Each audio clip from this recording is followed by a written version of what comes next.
La vicepresidenta del Gobierno y cabeza de lista del PSOE al Congreso por Valencia, María Teresa Fernández de la Vega, ha afirmado que en el caso de volver a gobernar el PSOE se buscará un acuerdo con las administraciones para que los museos sean gratis. De la Vega ha hecho estas declaraciones durante un encuentro que ha mantenido con jóvenes valencianos en un espacio cultural del barrio del Carmen durante el transcurso de la fiesta Mollat Party, organizada por las Juventudes Socialistas del País Valenciano. Vamos a crear aquí en Valencia una factoría de creadores, un centro internacional para la experimentación plástica y estética, un espacio de cultura en donde pueda trabajarse, pueda ser además una plataforma de lanzamiento de los jóvenes creadores, porque evidentemente la creación y la cultura son una forma de ser y de estar en la vida.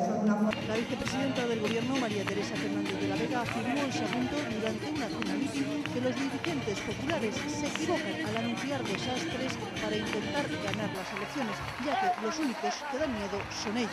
Rajoy nos dijo: señor Zapatero, a ver si crea usted 2 millones de empleo. Pues 2 no, 3, señor Rajoy. En la próxima legislatura otros 2. Sí.